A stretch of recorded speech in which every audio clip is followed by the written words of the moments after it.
Let's start with what we know about this downed jet in Iran. State media certainly saying it's a US F-35. We've seen the images that they've posted.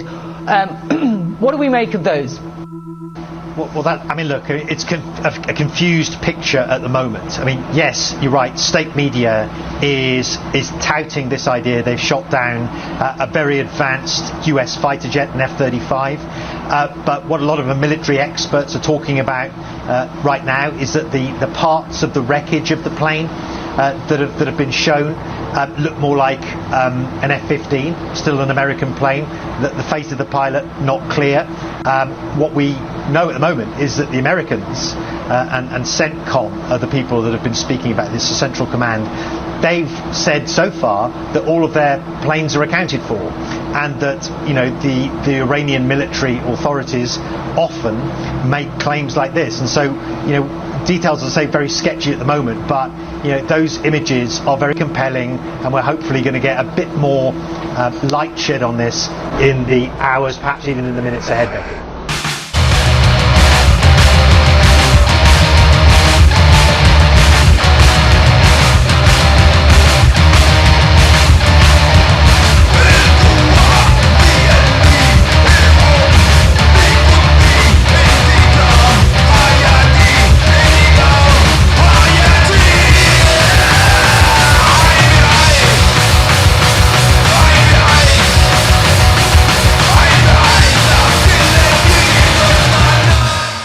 Dear listeners, friends, comrades, subjects, citizens, insurgents, fugitives, defectors, dissidents, even the haters and losers, welcome to Turbulence.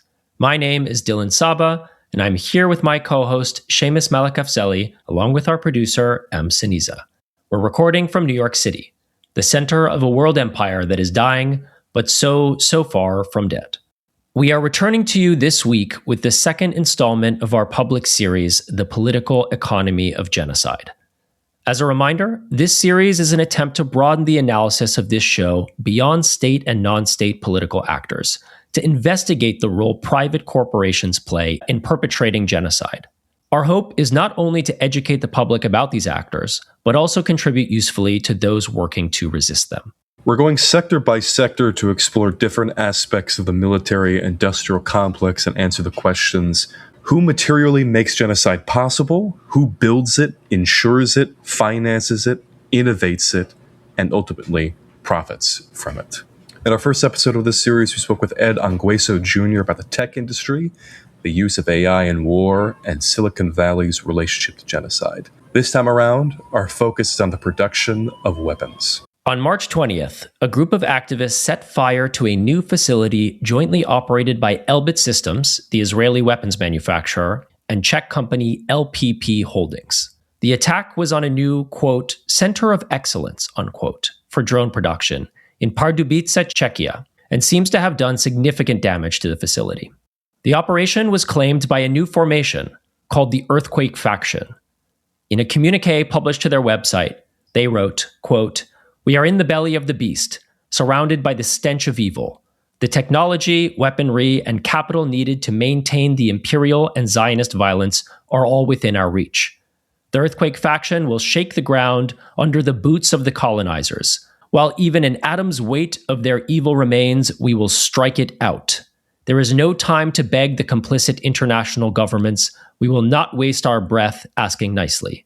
Instead, we will take necessary action to quash their means to kill." Elbit is Israel's largest weapons manufacturer, with multiple subsidiaries and branches inside the United States and elsewhere. Their Hermes drones have been manufactured, innovated on, if you want to use that word, and then tested on Arab populations in Gaza and in Lebanon, and have been wrought upon Iranian territory for the past month, regularly shot down by both Iranian anti-air defense systems and farmers alike. This was not the first time Elbit has been targeted. As we've discussed on this show, the group Palestine Action in the UK has engaged in direct actions against Elbit since as far back as 2021 in an effort to disrupt the UK arms industry. After repeated actions and protests at an Elbit factory in Bristol, they succeeded in permanently shutting it down last September.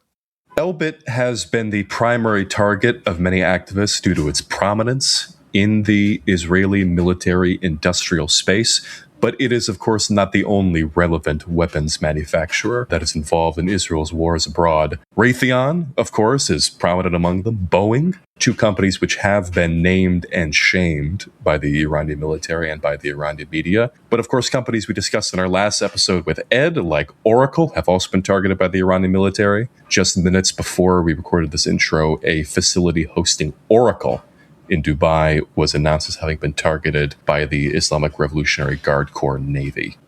And unsurprisingly, many of these firms are American. In fact, these firms have long been a major industrial backbone of the US economy, deeply embedded in and structurally aligned with US foreign policy. In what's often called the military-industrial complex, executives, policymakers, and military officials circulate between the private sector and the state, helping to shape and sustain high levels of military spending. This spending serves to line the pockets of weapons manufacturers, but it also plays a broader macroeconomic role. Since the end of the Second World War, the United States has functioned as the financial center of the global economy. Surpluses generated elsewhere in the world are recycled into US assets, especially Treasury securities, financing persistent US deficits. Those inflows have to be absorbed through domestic spending. Now, in principle, a government could direct that spending towards social provision or public investment. But that would strengthen labor's bargaining position and reduce the degree of discipline imposed by capitalists over the labor market. Military spending offers an alternative. It absorbs large amounts of capital, sustains industrial production, and does so without directly empowering workers or expanding social entitlements. This dynamic, where state spending stabilizes the economy through militarization rather than social provision, is often described as military Keynesianism. And what does that mean? It means that the crusader freaks at the helm of the US state apparatus have a whole lot to work with when it comes to waging war. But as we get into in this conversation, that doesn't necessarily mean that these systems are effective or efficient. Now, to discuss all of this, the historical economic role played by the defense industry in the United States, and how the economy of weapons is impacting the current war, we are joined by writer and historian Tim Barker, who publishes the Substack Origins of Our Time. Tim also has a book forthcoming from Verso on the political economy of the Cold War. Before we get into the conversation, we do have a pitch to you, the listener. Turbulence is entirely listener-funded. We don't run ads. We don't take money from institutions. And that independence is the foundation of this project. It only exists because of you. Because we're committed to providing you the in-depth history and present context you need to make sense of each of these topics, these episodes take a great deal of time and effort to produce, from conception to research to editing. It's because we value your time as a listener, and because we want to produce something lasting and useful, that we think this level of effort is worth investing in. But that means we can't quite move as nimbly as we might otherwise like. So in addition to our free public episodes, we're also dropping weekly episodes behind the paywall. That's where we'll be able to respond to events as they unfold in closer to real time, providing our analysis, following up on threads and conversations from prior episodes, and drawing connections across the topics we've covered. To do all this, we need your support. A $5 monthly subscription will give you access to the bonus feed, our Substack community, and most importantly, you'll make it possible for us to keep doing this work independently week after week. Subscribe today at turbulencepod.substack.com and follow along on Twitter and Instagram at turbulence_pod. We hope you'll join us.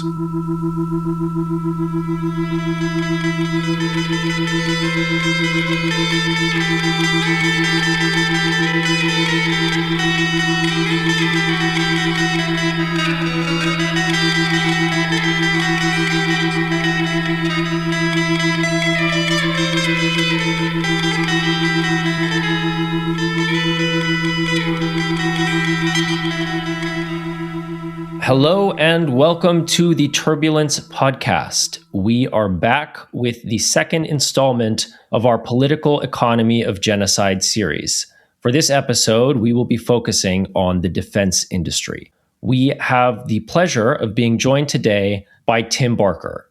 Tim Barker is a historian who writes the Substack Origins of Our Time. His book on the political economy of the Cold War is forthcoming from Verso. Tim, thank you for joining us. Welcome to Turbulence. Thanks for having me. A pleasure to be here. So we are now several weeks into the current U.S.-Israeli war on Iran. And reportedly now the Pentagon is asking Congress for $200 billion of supplemental funding for the ongoing war. And that is in addition to the astronomical pre-existing Pentagon budget, which I believe is already north of $800 billion, which you can correct me if that's not correct. Yeah, big enough that we should just think of it as $1 trillion and save ourselves a little trouble. Can you provide us some context to these mind-boggling figures? So how is this funding actually distributed? Who profits from it? And what are the macroeconomic impacts of this kind of expenditure? Yeah, I mean, it's a really interesting question. And in some ways, it's a tricky one for a historian to answer because as vast as today's defense budgets are, they actually, by many measures, pale in comparison to those that were normal, even during the supposedly peacetime years of the 1950s and 1960s. And when people are trying to make that case, to make the case that defense spending is not so high today, they'll always talk about defense as a percent of GDP, right? So defense spending as a share of the output of the economy as a whole. And that's typically a way of making something sound small, right? When people want to say something's good and big, like the Marshall Plan, you'll never, ever hear it described as a percentage of GDP. The Marshall Plan will always be described as $20 billion, right? Even though it would be insignificant as a share of US GDP in 1948. And so there are sort of insidious versions of this attempt to minimize the current size of the defense budget. And I don't mean to do any such thing, just to remind everyone, because we're thinking about that as insanely militarized as the economy is today. It's actually been much more so in the past. But having said that, I'll provide a few frames in which I think you can appreciate the size of the defense budget a little differently. So at one point, for decades in U.S. history, including through what people think of as the golden age of the welfare state, defense spending was always the biggest thing the federal government did. That's no longer true, but the other things that compete are the so-called entitlements, right? These trust fund programs like Medicare and Social Security. So if you actually still look at federal spending and just look at the discretionary or so-called controllable part of federal outlays, right? The part, that a policymaker can decide to do without securing a major act of Congress through both houses to reform, Social Security. Military spending remains, I think, close to half, if not over half, of federal discretionary spending. So it's still big by that measure. It's also worth, thinking about the fact that the U.S. GDP, the overall output, is largely produced now in the services producing industries, right? Which is a huge fake meta category, but, united by the fact that they're not producing durable goods. So another way of looking at this, and I don't have the number at my fingertips, but you can imagine the sort of scale of this would be to look at defense spending and compare it to goods production GDP, right? The section of the economy that is producing goods. So I wanted to ask about something that is part of this $200 billion shift. There is an understanding that there is simply not enough funding, not enough munitions to wage the kind of war that the United States wants to wage. And so the question of interceptors has immediately come up, but governments like Israel and the United States are kind of loath to mention the problem of this. They are moving THAAD systems from the Korean Peninsula, where they've been placed there for, I believe, decades at this point. The CEO of Germany's largest arms manufacturer said that if the war in Iran lasts another month, they will probably have no more missiles available. Can you describe what the mathematics of these interceptors and missiles are? Like, what is the issue with America and its interceptors, and why are Iranian drones and missiles such a difficult obstacle for them? Yeah, it's a good question, and it's an interesting one because the general inadequacy of what they now call the defense industrial base, right, is the current euphemism for the military industrial complex. That has been a theme, in elite national security circles now since at least 2016. And it was the case before the Russian invasion of Ukraine. It was the case before the Israeli genocide in Gaza. But often that discussion was focused on much more sort of garden variety ordnance, right? So there was a famous example of the tank shells, artillery shells, which are being fired, were at one point being fired in Ukraine at a truly astounding rate, with the fact that the U.S. had to, again, take stores of this from South Korea and bring it to Europe. At one point, they, turned around a shipment of these that was headed for Ukraine to send them to to Israel. And so it's interesting that now it's sort of a similar version of that same recognition of the inadequacy of the military industrial complex for fighting an actual war, as opposed to just making profits for the people who own the shares in the defense companies, but with a much, much more sophisticated top kind of weapon.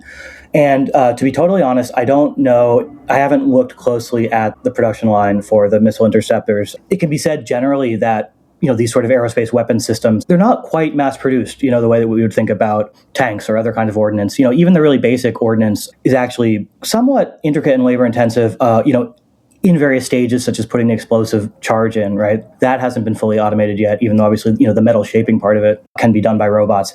And so I think, the sort of big picture reality is that, big aerospace weapon systems they're kind of a complex batch production involving long lead time, expensive capital goods, and skilled labor. And so just like, I think like any kind of investment good, it takes time to get more of them. Can you contextualize this U.S. domestic manufacturing base? Is that something that has been in decline in the way that we think of U.S. manufacturing overall has been in decline over the past, generation or two? Or has the defense base continued despite deindustrialization in other sectors? Yeah, it's a great question. And actually, one I've been thinking about a lot lately because I've been writing the chapter of my book that's about the 1980s, which everyone thinks of as an era of mass deindustrialization, but is actually really a great decade for defense. And if you look at state by state, you can see even in the 1980s, which people think of as this horrible decade for manufacturing, you can see manufacturing employment growing in like half the states, right? They're just not the ones with unions or where they make cars and steel or, civilian machine tools. I think by now, so in the 1980s, you had just like a total tale of two different manufacturing systems where the defense base was in, receiving lots of new investment while the Rust Belt was sort of falling apart. I think between the 80s and today, deindustrialization has somewhat caught up to the defense industrial base, but you have to be kind of specific about what you mean. And here it's worth, thinking about which language we use, right? Either as, analysts or as organizers. We think about the military industrial complex and we think about manufacturing, right? We think about the arsenal of democracy. We think about mass production. We think about the co-optation of certain sections of, the manufacturing working class into imperialism. But there's a scholar I like named Daniel Wuerls who's actually argued that we should drop the phrase military industrial complex now because it's too suggestive of sort of metal bending, metal shaping industry. And then if you look at where a lot of the big money goes, right, we're talking about cloud computing, AI. And so he would propose talking about something like the national security contracting state or sector. So it's a little bit complicated. And so even within the part of the defense sector, which makes things, right, which makes weapons, not just information systems, you also have to distinguish between, I think this is one of the most stunning things in the American reality that no one really knows or talks about. There's a significant section of the defense industrial base, which they call the organic defense industrial base, which is actually owned by the federal government, outright owned. The capital, plant, and equipment is owned by the federal government. These plants were built in World War II and Korea, conflicts which consumed huge amounts of conventional ordnance. And the reason that they've sort of remained in government hands, right, it's not unusual that they were once public. Actually, in the U.S., the whole military industrial complex used to be publicly owned. There were Army arsenals, Navy shipyards, and then, during a wartime, you would have private businesses come into it, but just for the duration, and then they'd become civilian companies again after the war. It's really not until post-1945 and the emergence of the air power that you get a permanent privately owned part of the U.S. military-industrial complex. And that, of course, happens not for any accident, but because the advocates of a new independent Air Force know that they need a constituency, right, outside of the Army or the Navy or the existing Washington power structure to back them up on this. So anyway, it's not uncommon that this was once publicly owned, but there's a little bit of puzzles. Why are some of these ammunition plants still publicly owned, right? Because many other things that the government once owned have been privatized, right? After World War II, the government owned the entire synthetic rubber industry. They don't own that anymore. And the reason is that some of these plants making just like the most basic ordnance, right, the kind that was needed in great supply in Korea and Vietnam, those plants are not particularly profitable, for a number of reasons, but partly because the demand is so uncertain. Right. And you can sort of think about that if you think about the situation of the munitions factories on the eve of the Russia-Ukraine war, right? They were not running 3 shifts a night because no one was firing these things anywhere, in the world. And then all of a sudden, thousands of them are being fired a day. And so capitalists don't like that kind of uncertainty of demand if they're asked to, sink a huge investment into something tailor-made for making a specific thing like weapons that you can't. There actually are some civilian uses of this. So there are government-owned Army ammunition plants, which are run by private contractors to make ammunition for sportsmen. I think there was even a mass shooting where it was shown that the bullets in the mass shooting came from one of these publicly owned plants. So it's not that there's no commercial application, but, compared to if you imagine having a more general purpose investment, which could make tank shells in one moment and Beanie Babies in another, right? That's the sort of thing that capital would prefer to invest in. And so I think that particular section of the defense industrial base, the one that's not as good for shareholders, managers as an investment prospect, has been shunned by capitalists the way that, they've come to shun energy exploration, right? Because they don't want to increase the supply of oil that's available. So that part, I think, with the end of the Cold War, you really did see a difference, right? And that organic industrial base, as they call it, was the focus of a significant Biden-era reinvestment program, which to some degree has increased the capacity for making some of these more basic things. But then with the current conflict, we're obviously not talking about the tank shells. We're talking about these much more complicated systems. And there, I think you get into like a different kind of question, which is not the plants themselves literally rusting, but sort of the corporate culture or ethos of all these things has changed. And I think Boeing, right, is a classic example of this, which people can think about in a non-military context, because Boeing traditionally was the one big military contractor that actually did a civilian business, right? They're one of the two leading world companies in making passenger airliners. But obviously, since the late 90s, their reputation, as people who really knew what they were doing, as people who valued engineering, that has fallen apart. And it sort of is an open question now whether the U.S., will continue to have a viable national champion in the airliner field. And so I think on some of the more higher end things, right, like these missile interceptors we're thinking about, you should think about those as companies being managed in the way that Boeing is being managed, right, with attendant problems, the same way that the 737 MAX has problems. And that's a different but related problem to the actual, underinvestment in something like the Scranton Army ammunition plant in, Joe Biden's old district. When we're talking about, because you just mentioned Boeing, other companies like Raytheon, companies that are infamous, I guess, among American left-wingers for their involvement in the military-industrial complex, or the other names for it, as you've been discussing. Yeah. You're discussing some of them, but are there other deep-set problems with these companies in that they are, for lack of a better word, in-shitifying in the same way that Boeing has? I think so. In a way, it's almost too easy to come up with examples. I feel like if we sat down for 5 minutes, we could quickly assemble a list of, the Littoral cruiser ship, which they ended up spending a lot of money on and then not using because the shells were so expensive, right? I forget what one round of ammunition cost there. We could look it up later. But it's just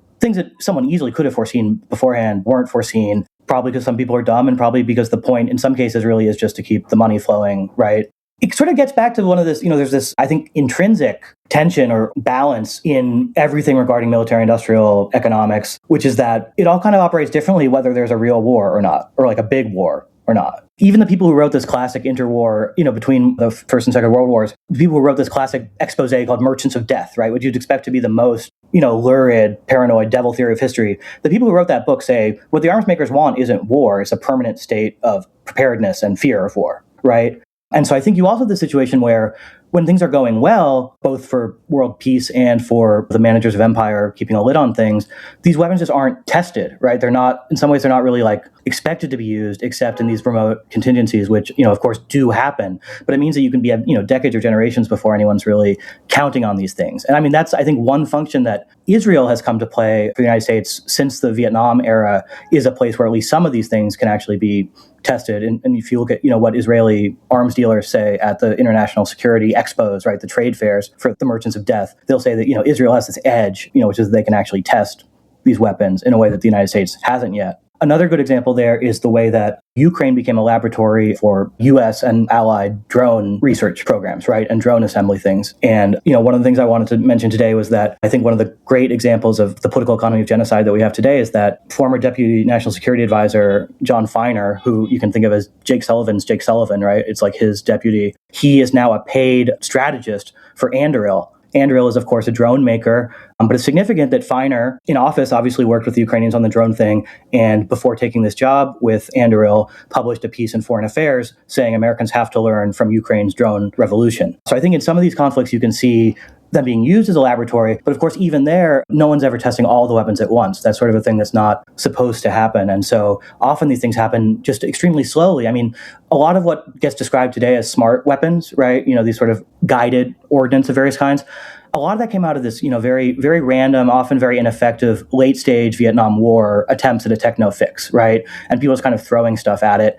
And no one really thought it was very successful at the time, but it stuck around. And by the time Desert Storm came along in the early 90s, some of these things that had their origins just in sort of late Vietnam boondoggling had actually turned into credible weapons, at least on some level. But that takes generations and decades rather than a more consumer-oriented market where you might see, the Ford Edsel will fail in the space of one calendar year.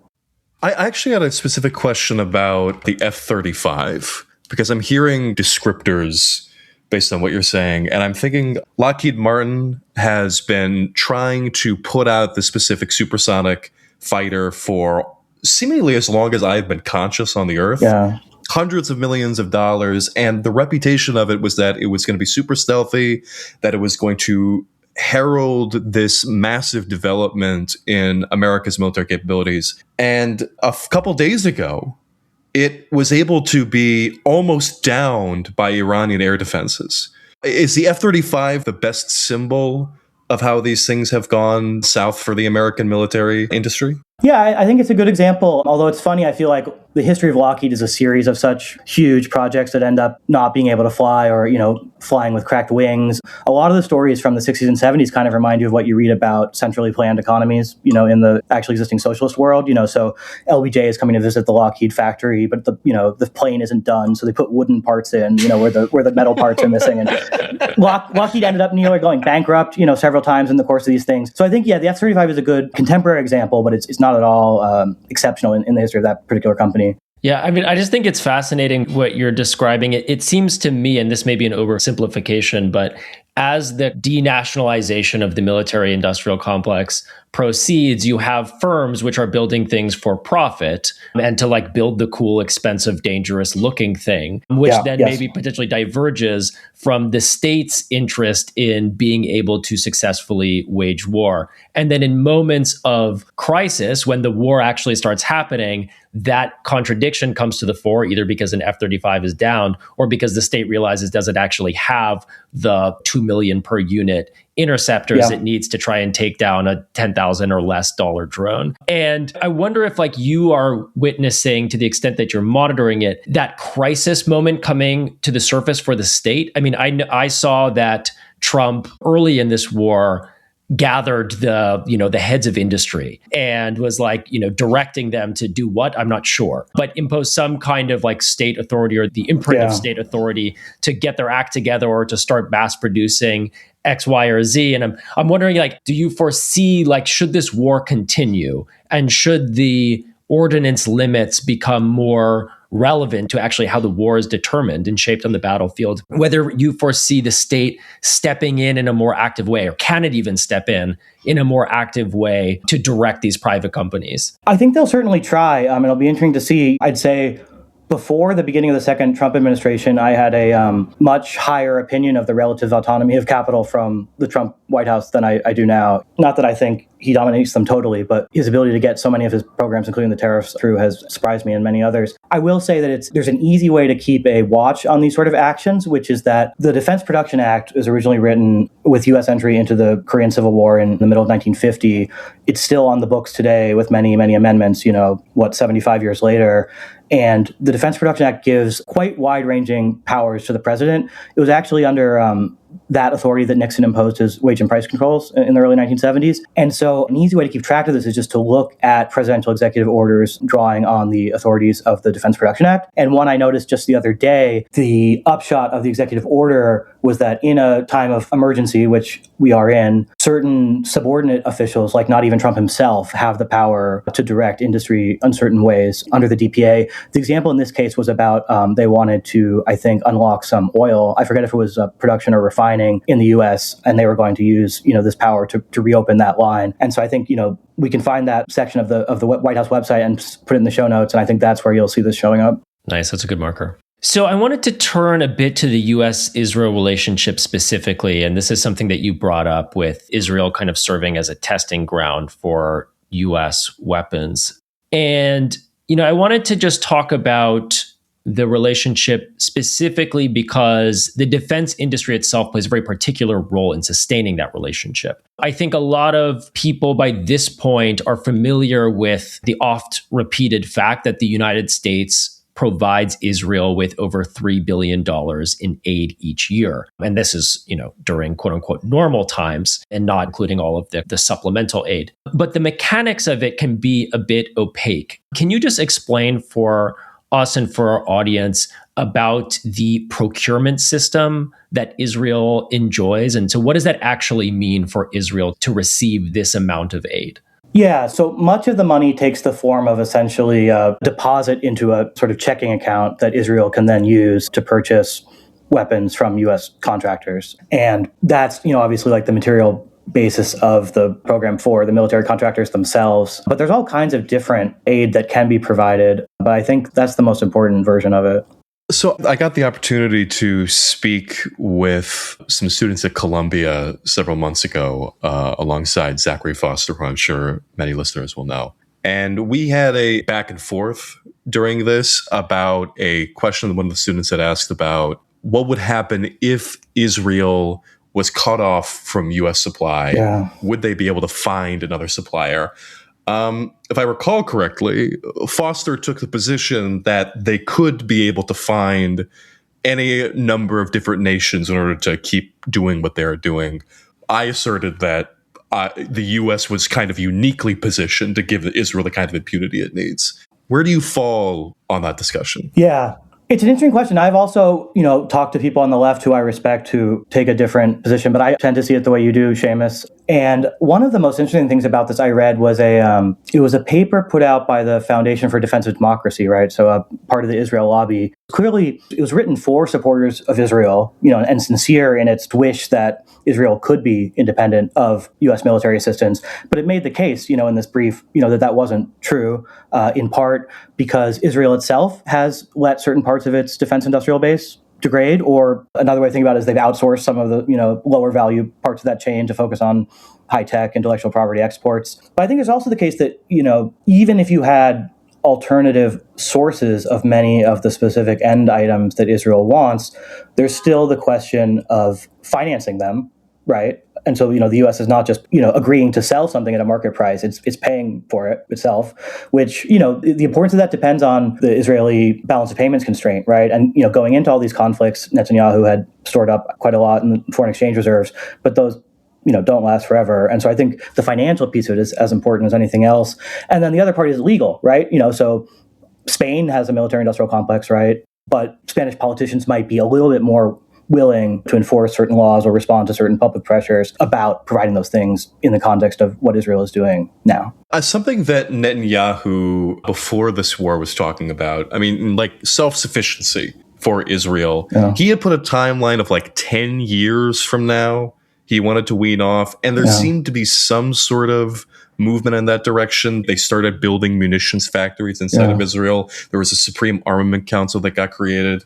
Is any kind of self-sufficiency for the Israeli military possible, or is the kind of self-sufficiency that Iran has completely impossible for Israel to achieve? It's a good question. You'd probably have to know more about various aspects of the fabric of Jewish Israeli society now than I do, to really answer it. I don't rule it out. On a 10-year timeline, you can do a lot. But I think there's this question of, how much of their economy do they want to divert into that sector, right? Not just in the sort of vaguely military industrial startup nation part of it, but in the potentially less rewarding military industrial parts of it. And I think my memory on this is a little fuzzy, but during the invasion of Gaza after October 7th, it was my impression reading the Israeli press that even just calling up the reservists, right, and taking these people out of, tech companies or whatever was having some amount of disruptive effect on the economy.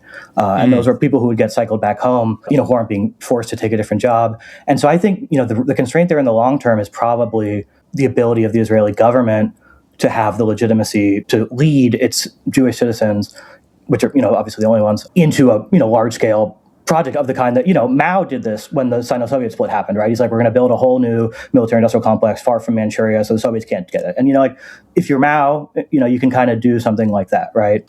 It's unclear to me whether Netanyahu at this point still has that kind of ability to lead Israeli society, but I'm not really the one to know that. Yeah, it strikes me as a tough posture to take if you are Israel, because Israel is a small country. So, even if they want to divert a large percentage of their industrial economy to the production of these kinds of munitions, if they are insisting on entering in and dragging out these long attritional conflicts with Iran, for example, which is a much larger country, and also just kind of more broadly engaging in these grand geopolitical military conflicts with states that hold the majority of the population of the world, I feel like the question of industrial capacity in the long term is poised against Israel and also potentially even poised against the United States. And yeah, I mean, I just wonder if you take a kind of longer view and,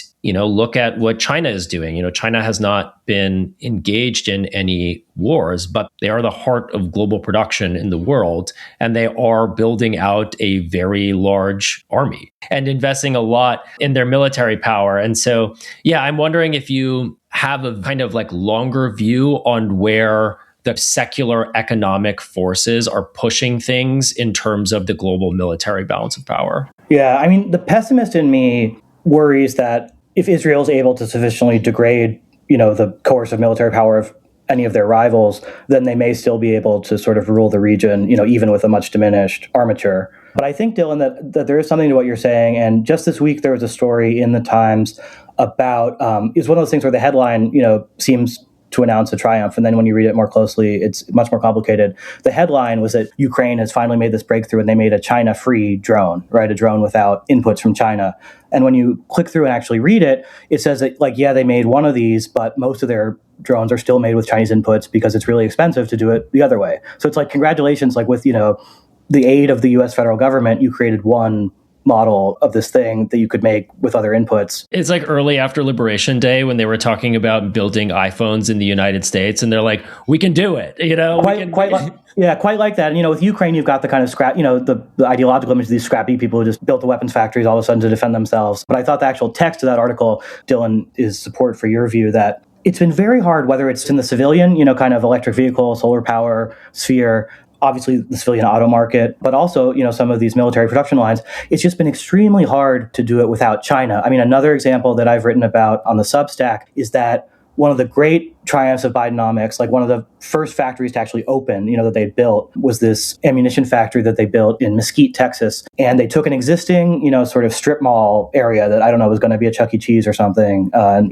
they made it into the newest branch of, slapped the General Dynamics label up on it. And they're like, wow, now we're doing this, we're making it in America. But when you looked at the details, the whole plant was shipped to the US from Turkey, along with Turkish engineers who installed it on kind of a turnkey basis, right? So Turkey, partly because it's been hit with sanctions by various European countries, has developed, again, a relatively self-sufficient, although surely not totally autarkic, military-industrial complex, to the point where they're now able to export these kind of ready-made systems to other countries, facing either sanctions or just wanting to get things built in a hurry, right? So here was this great triumph of Bidenomics and of American manufacturing. They just paid Turks to come and install this thing that the Turks had made, and then they placed 100 American employees in there operating the robots and declared it a great victory. But that's not even the end of it. There's a question of, where do the capital goods in the little Turkish kit come from, right? So the Turks assemble the kit, they come install it from you. But inside there are these really, some of the biggest, most expensive capital goods ever made, right? They're these huge machines the size of a school bus, right? Which can do all sorts of metal shaping, metal bending activity. And those are made in Germany by a company that's owned by China, right? And so the Biden administration had to specifically carve out, this kind of product from its China sanctions in order to build a munitions plant in Texas, right? And there's an incredible scene in the Wall Street Journal article about the opening of this plant in Texas, where I think it was the Secretary of the Army, somewhat high up in the Pentagon, was there and is saying to the Turkish guy, well, you're not giving these to the Russians, are you? I hope they don't have them. And that just shows you the level of, cluelessness, but also in some ways lack of control, right, that the U.S. has. Although, I don't know, you guys may be more optimistic than me. I'm still pessimistic that the U.S. and Israel This is not an optimistic program. Well, I just mean in the sense of limits to U.S. power. I feel like if they can keep everyone else weaker, they can survive a lot of failure. Yeah. That's why I think domestic politics is key, right? That's often why these conflicts have had to come to an end, is not, because of the Viet Cong was actually going to win a military victory over the United States, but because the U.S. became ungovernable. I'm glad that you brought up the Viet Cong, because Vietnam has become almost instantaneously the comparison to start with Vietnam and Iran, that this is Trump's Vietnam. I am not overly familiar with the discourse of how we first entered into Vietnam, but to my general understanding, it was this very slow. Yeah. It was explicitly advertised by the Kennedy administration that this was not going to be a tremendously invested war on the part of the American people. And with the Iran war, all this stuff is, this war is going to end very soon. It's going to end in a couple days. Maybe it'll be 2 more weeks. It'll be another week. Like, what do you, like, on the domestic front, in terms of opposition to it, and in terms of the military's preparedness strategy, what have you, what do you make of these comparisons to Vietnam? Are they actually comparable, or is this jumping the gun? Yeah, I mean, historians love to criticize historical analogies, maybe too much, because they are useful. Part of me thinks, Americans they're so uncomfortable with the idea that wars are bad that they kind of get hung up on this one bad war. Like all the other ones are different or not quagmires, right? Mm-hmm. You could ask how many wars have been really successful, But I think the boots on the ground issue is the huge one, right? And I think it's an interesting wrinkle to the domestic political economy of military spending and war, that there have been many elections won in the United States by stimulating the economy through defense spending, right? I have all the evidence. I can show it. It happens all the time. But you also have cases like the 1952 presidential election or the 1968 presidential election, when the incumbents become really, really, really unpopular despite the economy booming because lots of Americans are dying. And so political scientists have actually tried to model this as a bread and peace model, where you can say, look at the 2 years leading up to the election, how many Americans are dying and how fast is real GDP growing. And then based on that, you can predict the winner. And so defense spending can juice the GDP side of that. But as soon as it starts to bite into the human lives part, the domestic politics become totally indeterminate, right? So that's why Truman could have 25% popularity, even though there was 3% unemployment in 1952. Right. And this situation feels a little bit different in that, and perhaps that is downstream of geography. Well, also, I mean, Vietnam is the size of Montana or something. I don't know what the equivalent for Iran is larger, right?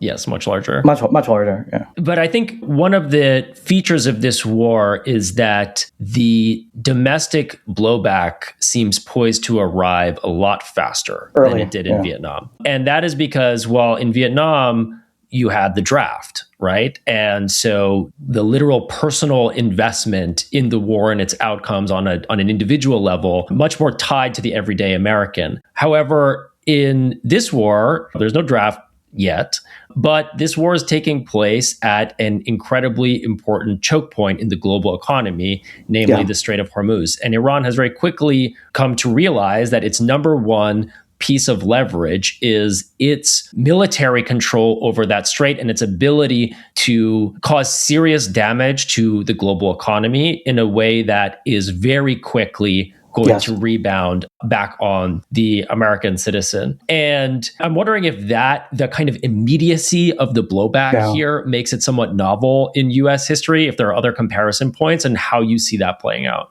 Great. There's a lot of stuff there. I think the draft point is clearly important, because the liability of young men to the draft was part of, I think, not the entire reason for the growth of the anti-war movement, especially on college campuses. But I think it's interesting. You were mentioning that as kind of a countervailing point, right, a way in which Vietnam was more immediate. But I think you can also tell the story a little bit differently, which is that LBJ, when he escalates in 1965, makes a really big decision not to call up the reserves. He just decides he's going to increase draft calls, which means that, a lot more 17 to 20-year-olds, usually poor, disproportionately black and Southern white, that those people, are more likely to go die in combat. But it means that unlike World War II or Korea, you don't have these guys in the reserves of all ages in different parts of the economy getting pulled out. And actually part of why LBJ didn't do it was that business was worried about that effect. They're like, are we going to have to start, checking which of our corporate, managers is in the Army reserves and start looking for a replacement for him at a time when the labor market is tightening up. And so I just mentioned that because I was looking at is it still officially 13 dead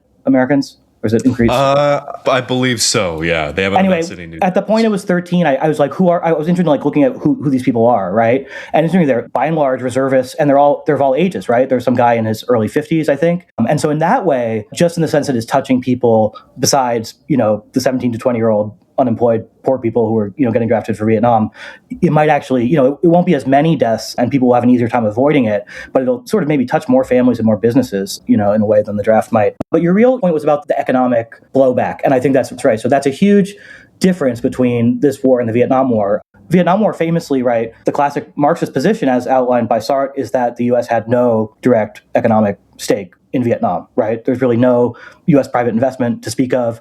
What U.S. private investment there was actually sort of like mobilized by the U.S. government as part of the war effort rather than vice versa. So Sartre explains that it's about politically punishing movements of national liberation, not about obtaining resources. But so this is really different, right? Because the U.S. relationship to the Gulf has been defined, since the Carter Doctrine announced in late 79-80 by a direct economic need, right? In certain ways, it's the opposite of a Cold War, justification. The Cold War ideology is like, we're not going to mention oil in the Truman Doctrine speech, even though we all know that, the reason that Greece and Turkey are really important is because Aramco just discovered, the biggest reserves of oil ever in Saudi Arabia, and you got to get it, by pipeline to the Mediterranean, et cetera, et cetera. But they don't mention that in the speech. And in fact, Truman's speechwriters initially mentioned the oil in that speech and then took it out because they thought it sounded too much like an investment banking prospectus. And they just talked about freedom, right? And so I think it's really interesting to contrast the Truman Doctrine with the Carter Doctrine, where there's no sort of hemming and hawing. It's just know that there's a vital economic interest, right? Not just in the U.S. needing this, because, of course, then as now the U.S. produced more oil domestically than most other rich capitalist countries do, but because the U.S. is sort of a superintendent of global capitalism and, the flow of this Mideast oil is crucial to countries like China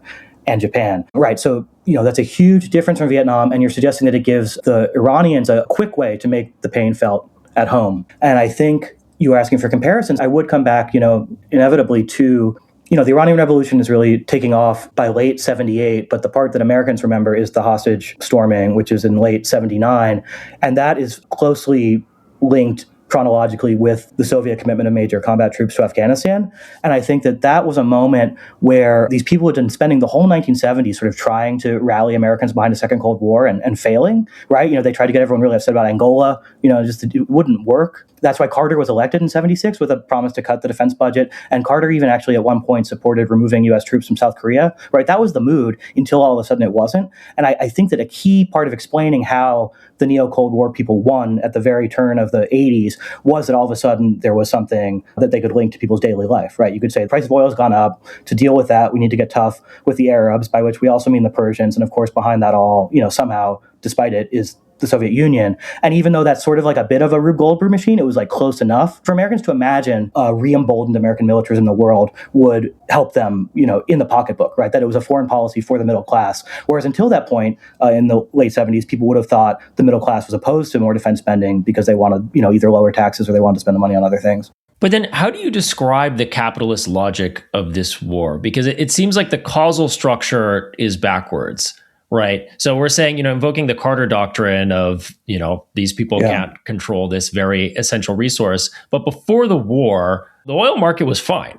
Yeah. Oil was not expensive. It was flowing freely. Inflation was, ticking up in the United States. But it didn't really seem like there's this major capitalist imperative to do this. And in fact, even the people who stand to benefit from this, namely the oil producers in the United States, who benefit from higher prices, I think would still prefer a regime of stability over like this insanity that we're seeing now. I mean, is this just like a colossal mistake from the perspective of global capitalism? Or in contrast to Vietnam, how do you explain the capitalist telling of this story or the kind of capitalist causal explanation? Yeah, it's a good question. And I'm curious in your thoughts, guys, because I'm not sure there is a simple sort of capitalist logic to this war. I'm not sure that the logic of capital operates that immediately, at least in this case. I would look for an explanation starting from the structural fact that, global capitalism, for it to exist in reality, has to be managed by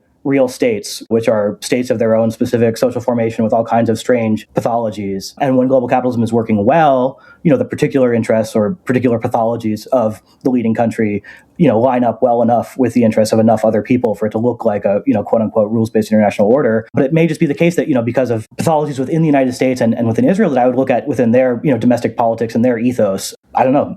I'm not convinced that there must be a kind of like logic, and certainly not one, for the specific particular benefit of the oil companies, right? If anything, you could say that there's a general sense, I think, shared by both the Biden and Trump national security people that, the century to come will see the return of great power conflict and struggles over various kinds of critical resources and minerals, right? Oil is kind of a funny one to put in there because it's not, as scarce as, these rare earth minerals or something. But I think if there is a sort of ideology or a program implied by the war, it's this idea that in the times to come, the U.S. will not be able to rely on commercial means to procure all the things it needs and all the things it needs for dominance, but will need at certain points to take a big stand. And then in any given instance, it could be like a real resource grab where there actually are resources to grab, like, seems like in Venezuela, someone is going to grab resources, even if, the oil companies don't want to actually run those plants themselves. Or sometimes it could be a mistake, right? But there's an idea, about resource wars becoming respectable again. And so that's, part of what's happening, even if in this case, it's not rational in any way that we can understand. I mean, there is like the obvious Trumpian, we need to seize the oil, America will get all this oil, and then, that'll depress gas prices. Something that is interesting, and I think people should be paying more attention to as this goes on, is Netanyahu made a speech yesterday on the day of this recording talking about how Arab states should be guiding their pipelines, building new pipelines into Israel in order to bypass the Strait of Hormuz. That to me, like Israel trying to destroy oil infrastructure in Iran as opposed to the U.S. trying to seize that same oil infrastructure. If you are a state that is trying to eliminate all the competition and just have it directed all the way to you, that to me is more, I don't want to say forward thinking because it's inherently very destructive, but it's clearly thinking in much more long-term ways than the United States here. Oil is less than 1% of Israel's economy, but if you can find some way to get one Gulf Arab country to do that for you, that is a massive capital boom to you. And it's worth pointing out that, there was a version of this kind of, control for world oil during the original years of the Cold War and, what people now nostalgically refer to as the rules-based international order. Before World War II, the big U.S. multinational oil companies and a handful of European competitors had a so-called red line agreement where they just divided up the oil in the Middle East. But the decline of British Empire after World War II and the discovery of the vastness of the Saudi oil fields led the Americans to want to renegotiate this agreement. And they did so essentially, not through war, but, in the case of the French, they threatened to withhold Marshall Plan aid unless the French agreed to step back, from what was rightfully, quote unquote, theirs under the Red Line Agreement. And so, I think if another longer context here that people can start to think about is that regardless of the sort of, abstract microeconomics of the oil business, right, and what the oil business, quote unquote, wants, this has always been a part of the world where countries are, competing over where the pipelines get built, where the lines get drawn, and behind that ultimately is force, always. Yeah, this is covered in fascinating detail in the book Crude Capitalism by Adam Hania, which I am reading currently, as many I think are at this moment, and I highly recommend. And it really demonstrates that, OPEC is often described as a cartel, and certainly there are like some functions of it that have resembled that, but really it was formed as a counterbalance to the actual cartel, which was all of these, mostly American, but it's also European oil multinationals that are just conspiring to control production and setting prices. And setting prices across the world. But just to kind of return to the question of capitalism, I think I asked that question in a somewhat cheeky way because I don't think that this is a war of capitalist imperative. I think that if anything, the logic of it is following from the state of global capitalism in the broader sense of the Great Recession leading to a rise in kind of nationalist type thinking, leading to a sense of American hegemonic decline. And again, the shift away from the espoused common interest, shared interest between American national interests and the interests of the world and the rules-based order, giving space for the rise of someone like Donald Trump, who's in a position to be so nakedly influenced by the also hyper-nationalist machinations of Netanyahu and Israel waging its kind of existential race struggle, and all of those logics combining to basically clusterfuck the global economy right now. And so I think that the kind of overly economistic attempts to understand what's happening right now have actually put people in a position not to be able to predict what's coming next. And I think that we're also seeing that now when we even just look at the energy markets, right? All of the signals are pointing towards a long, protracted war, real severe disruptions to the flow of oil. And I think that there is still this sense among traders that no, that can't happen. That would just break everything. The closest to sort of structural explanation I would, be comfortable giving is that it's recurrently the case in 20th century and now 21st century U.S. history that periodically U.S. domestic conflicts come to be both extremely bitter and stalemated or deadlocked. Right? This was the case, before World War I, which was a period of extremely intense labor violence. Think of the Ludlow Massacre or the Triangle Shirtwaist Factory. It was the case before U.S. entry into World War II, right? When Franklin Roosevelt had won re-election, but suddenly found all of his further reforms blocked after the onset of recession in 1938.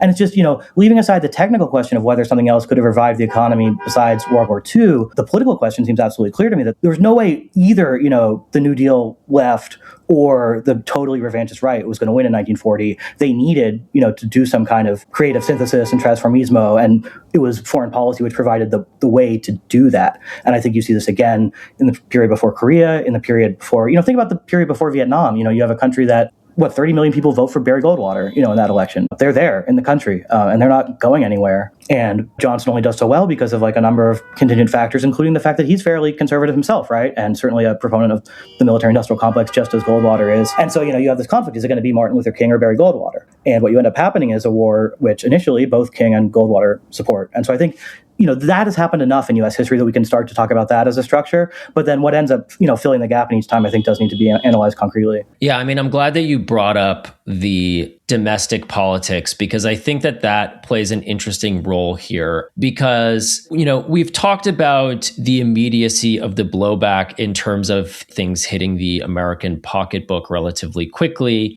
But another feature of this moment kind of seems to be the irrelevancy of public opinion in a certain respect. And this is something that we've talked about. There's been a shift away from public belief in democratic institutions, a kind of sense of futility on the left in terms of the efficacy of public protest, of message delivery. I think that really bore out in the 2024 election. And so I wanted to get your take on other avenues of protest that have emerged recently. And so I'll just name that just today, and this is not in the United States, but it is in Europe, we've seen reports that the Israeli weapons manufacturer Elbit was set ablaze in the Czech Republic. This was apparently the work of a new group called the Earthquake Faction, which described itself as an internationalist underground network and has claimed responsibility. And this follows in a series of targeted direct actions at Elbit from groups such as Palestine Action and other autonomous actors.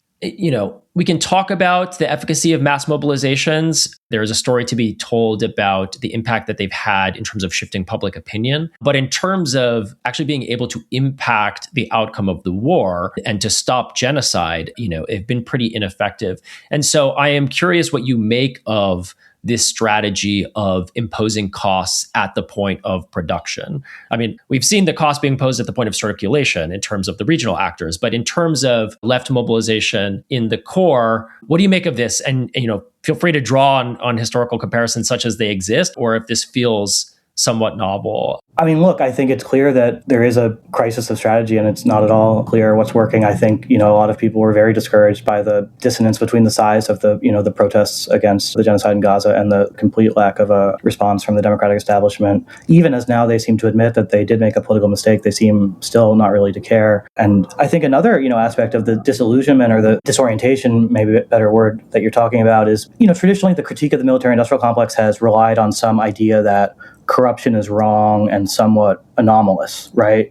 So that if someone bribes someone to get a contract for a plane, that's, a headline or something that Congress would investigate. And I think the sort of sheer pervasiveness and shamelessness, right, of graft in all its forms, right, military, industrial, or otherwise, which is, obviously reached a high point under the second Trump administration, but which I think, was there in a more subdued form in the Biden administration too, right? A certain kind of just shamelessness about which boards these people were on, which investments they had. So I take your point very much that there's a limit to this sort of critique.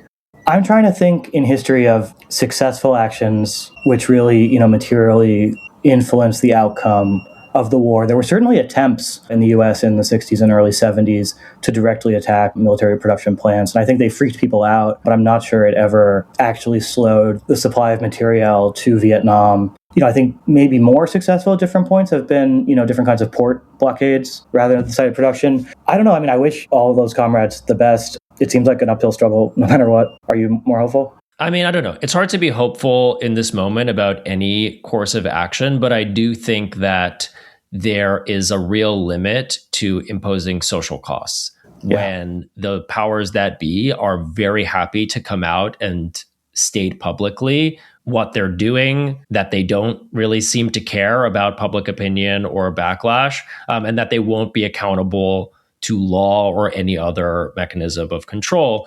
And so, you talked about Vietnam as an era in which society became ungovernable. And we have limited mechanisms to actually achieve that. A, because, again, of the draft in terms of the actual personnel involvement in the war effort, and because of a broader sense of political disaffection that persists in society. And so I'm not necessarily endorsing any course of action, but I do think that creative thought, especially around targets, is much needed, because the strategy of boycotts, of divestment, of compelling a kind of financial withdrawal from these crimes, these atrocities that are taking place, really is a game of leverage. I mean, if we're saying that there's a limitation in what can be achieved in terms of public and social leverage, or, that's still worth pursuing, thinking creatively about how to achieve forms of hard leverage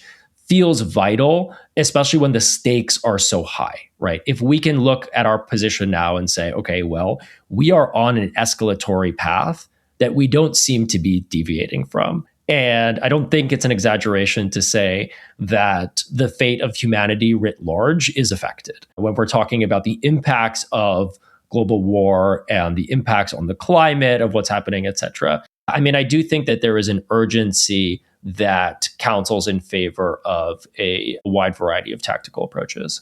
I mean, it's interesting to note that, there was a certain point, it seems now far in the past, when, not just Adam Tooze, but Ezra Klein were saying nice things about Andreas Malm's How to Blow Up a Pipeline, right? And so that, again, that moment of green consciousness seems somewhat far behind us now, but it is an example of how somewhat quickly and unexpectedly, the sort of respectability of things like this can change. And, there are other recent examples like the popularity of the burning down the police station, in Minneapolis in 2020, or, attacks on Teslas or whatever, right? Like there is dynamism in the sort of, moral attitude towards these things among, quote unquote, normal people. And so that's, it's worth, I guess, being attuned to that. And I think, maybe aside from actual sabotage, I think another thing that made a huge difference, not necessarily in ending the Vietnam War, but in kind of sustaining a broad suspicion of military adventures, throughout the 70s and to some degree into the 80s, right? The Vietnam syndrome. A big part of that was the leaks, right? The Pentagon Papers, which just showed in such excruciating detail how